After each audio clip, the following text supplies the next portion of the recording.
Good evening, UFL fans, spring football fans. Well, let's talk about week 2. I know I'm probably going to be a little bit late with this video compared to some others. That's fine. I still have a busy life. But let's talk about the rankings. We'll go with the rankings. My personal opinion, okay? My personal opinion. I don't want to offend anyone like one guy last week, so he said, "You got no proof of this." It was my personal opinion. He's like, "Well, you should have said so." All right, fine. There's just my personal opinion. Number 8, we're gonna go with the Houston Roughnecks. Number 7, the Arlington Renegades. Number 6, I'm gonna go with the Memphis Showboats.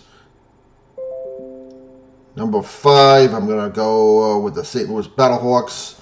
Number 4, the Defenders. Number 3, the Panthers. Number 2, the San Antonio Bombers. And number 1, of course, the champion Birmingham Stallions of the United States Football League. But anyone who's watched these games... Oh, before we get into that... I'll talk about what I think about this week. Let's talk about the ratings that came out today. For Game 1, 718,000 people on ESPN saw the Game 1 between Memphis and San Antonio, which that was a good game. Number 2, the primetime game that had to go up against the NCAA semifinal. Not an easy task. 908,000 ABC. That's not bad, considering everyone was tuning in to the semifinal game. All right, game number 3 the next day on the ESPN network again. 903,000 saw a Michigan and Birmingham game. And finally, 849,000 for the late Sunday game on the Fox network. So overall, let's talk about what I think about my week 2 observations. First of all, the ratings. Listen, we knew it was going to be tough this weekend. Apparently, that women's game on Sunday. Actually, Friday night, they say, Friday didn't do it, but Friday night, that semifinal game with UConn and Iowa was a record broken by the previous Iowa-LSU game, which you can imagine. That was 12.3 million people that saw that game with Iowa and LSU. Even more, watch this. I mean, you think about what the women's game is getting right now. Unprecedented numbers. It's pretty impressive. And of course, Saturday you had the national semifinals for the men's. Only one game interfered with that. That was the St. Louis Arlington game. So that is some tough competition right there alone when you consider how well in the ratings those 3 weekend games did. Now let's get to some week 2 highlights. As far as the ratings go, yeah, I am disappointed that one game broke 1 million. But when you consider the competition, I ain't going to complain too much. Next week is going to be a big week, though, because next week there is no March Madness, and the playoffs for the NBA and the NHL are not going to begin yet. In fact, that next weekend is going to be the start of the final week of the regular season for the NBA and the NHL. So this week's numbers to me are big for ratings. I ain't going to lie. To me, it's big. My personal opinion. 2, the attendance. Well, attendance was very bipolar.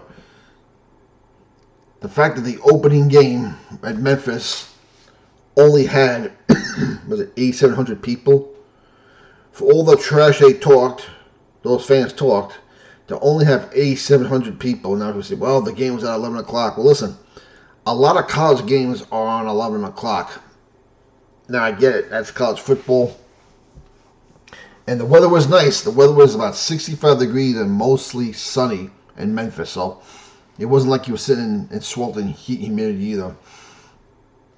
The attendance for St. Louis, again, the St. Louis fans don't disappoint. They broke their previous record of 38,000 over 40,000 people. Thank you, St. Louis. This is why the championship game is going to be there, and I'm going to be there on the weekend of June 16th with my daughter. Michigan had a drop-off of, I think we had 9,500 people last week. I think only 7,800 people attended the Detroit. The Michigan game this week, and people said, well, the Tigers were in town. Well, listen, the Cardinals were in town with the Battlehawks, and the Battlehawks drew.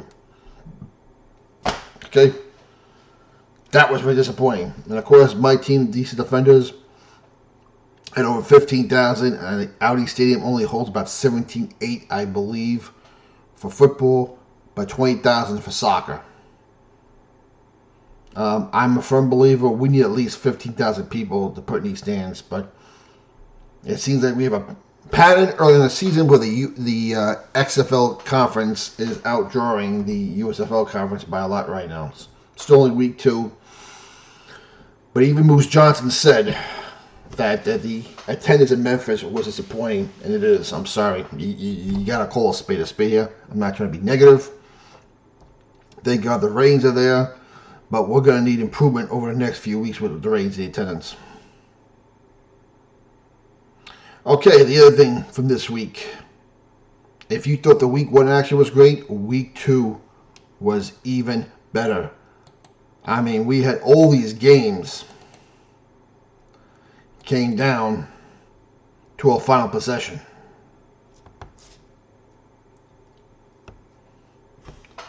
I mean, can you say there was a terrible game? I can't say that. To me, that's just mean. I can't think of a terrible game. I saw all 4 games. And these games were all very close. And even though I gave rankings 1 through 8, there isn't a lot separating these 8 teams by that much. It's execution. You look at some of these games, it's a lucky play, better execution here, a good break. It's only separating this much from, I think, honestly, from rankings 2 to 8. Because right now I still think Birmingham is the best team. But as Birmingham will tell you, I'm sure they tell you themselves that the competition they had those first 2 games was pretty tough. 3, my DC Defenders are now 10-0 at Audi Field. Now the Battlehawks can say all they want about there being the best fan base, but 10-0 since 2020 at Audi Field. I am going to brag about that a lot. And in the first game, the San Antonio Brahmas scored 20 points in the 4th quarter to win an unbelievable game. I mean, if you look at that game was dominated the whole way by Memphis. But you know what killed Memphis that game? The red zone. The way the red zone killed my DC Defenders the week before. They had a settle for, let's see, was it 4 field goals. 4 field goals. 3 times where they were deep in the red zone. And they only came away with 3 field goals. You look at the stats in this game, and again, the Browns got all their stats in the 4th quarter. Total yards and pass yards were in favor of the Brahmas. The Memphis Showboats dominated the ground game, even though in the 4th quarter that's what killed them. They couldn't run the ball. It seems like the San Antonio defense caught up to it. But you look at the stats, total plays, it was 65-52 in favor of the Showboats. 21-17 in favor of the Showboats on first downs, but time of possession, the Showboats had about 13 more minutes. That's a long time. Chase Garbers, 20 out of 40 for 287 yards, 3 touchdowns, and 1 interception, and a passer rating of 152.5. Case Cook is 17 to 31, 194, 1 touchdown, 118 rating. I mean, this was a good quarterback matchup, but Chase Garbers in the 4th quarter was just unbelievable. I mean, when you consider I thought Wade Phillips went Dan Campbell in the 4th quarter, right? They should have kicked the field goal, and they did it, and they turned it over on downs. Like, what are you doing? And they managed to win Anyway, that is an impressive win. Again, it just goes to show you the difference a veteran coach makes. Last year, San Antonio would have lost that game. And that's a fact. This year, they won that game. Next game, I think, was the game of the weekend. St. Louis, Arlington. What a game from start to finish. The crowd was into it. I was into it because of the crowd. But, man, what a fun game this was. I think it had the best quarterback matchup of the weekend with Luis Perez and A.J. McCarron. Of course, the Battlehawks win the home opener 27-24, so the XFL champs are now 0-2. Luis Perez, 21-29, 233 yards on a touchdown. A.J. McCarron, 19-29 for 248. 2 touchdowns. Quarterbacks had good ratings. 151 for Luis, 160 for A.J. McCarron. Total yards, 344 to 287 in favor of the Battlehawks. Although the Renegades had more first down, 21-17. Time of possession. What was the time of possession here?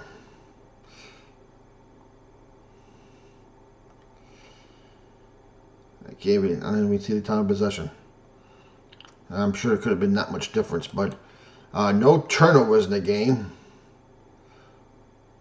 The big thing, you know, the Renegades were 3 for 3 in the red zone.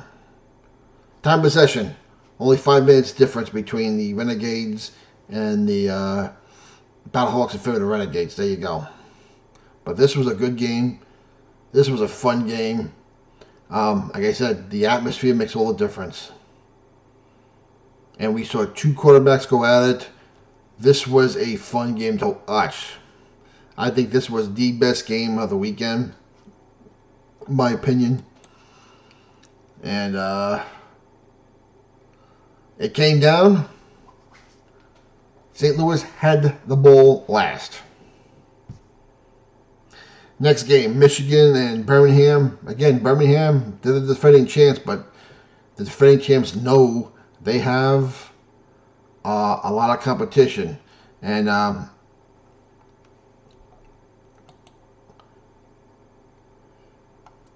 time of possession was dominated by 15 minutes in favor of the Stallions. Total yards, they had almost 100 more yards than Michigan did. E.J. Perry didn't have a bad game. 33, 203 yards, 1-on-1, 116 rating. And actually had a better game than both the Birmingham quarterbacks. Adrian Martinez, 8 of 15, 88 yards. Matt Corral, 5 of 12, 53 yards. 102 rating for Martinez. Corral has only 62. So it's amazing how the Stallions have replaced their 2 quarterbacks that won championships and are still winning games. And you wonder, will J.R. Smith come back? Will he be given a chance? Because he knows his offense better than anyone. I would like to see him play again. Just my personal opinion. Michigan's going to have to run the ball if they're going to beat anyone. And they were outrushed 161 to 47. That's not going to cut it because you put the game on E.J. Perry's hands. Nothing bad against E.J. Perry, but you're going to have to give him the option of run game in order for him to win games. That's just my opinion. Let me know what you think in the comments below. But nonetheless, this was a good game. This game was tight.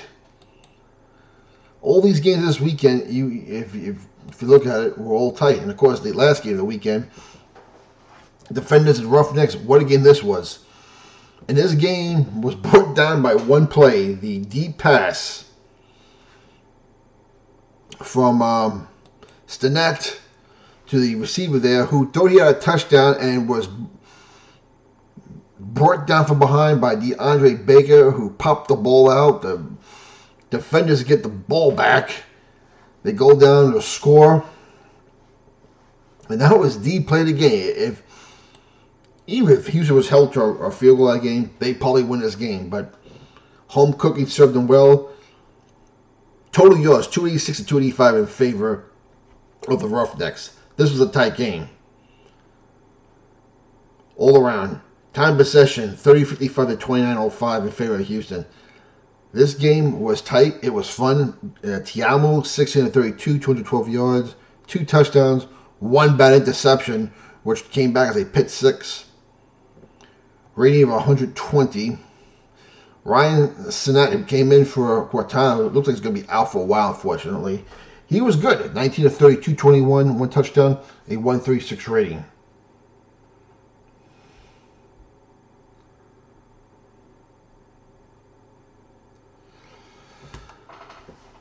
So that was the result of the Defenders game.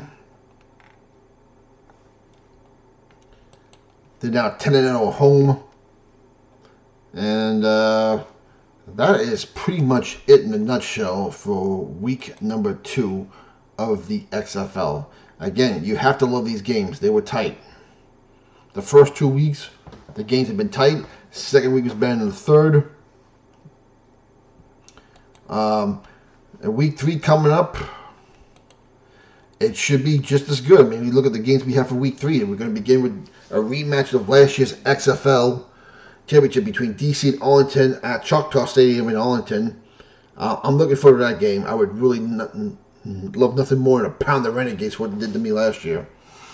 Then we have another good division matchup between the Memphis Showboats and the Stallions, who I think are the best teams in the USFL Conference. We'll see. That is the home opener for the Birmingham Stallions. Then we get the Roughnecks, who are looking for their first win against the Panthers. These are good games. And, of course, we have the Battlehawks in San Antonio. Remember last year's week opener in San Antonio, where St. Louis stole one. These two teams involve 2 of the 3 best fan bases in the league, if you ask me. All good games. First game will be on ESPN. That's a 1 o'clock game. Fox will cover the second game at Protective Stadium at nighttime, 7 p.m. Then we have a Sunday noon game on ABC. And then a 3 p.m. game on Sunday in San Antonio. So this should be another fun week. I enjoyed this week's action. Let me know what you think. Comments down below. And one guy says, you need to wear a USFL hat? Well, listen, if you're that interested, ask for my address, send me one, and I will wear it in the video. Okay, we'll be back later in the week on week 3 predictions. We'll talk to you later.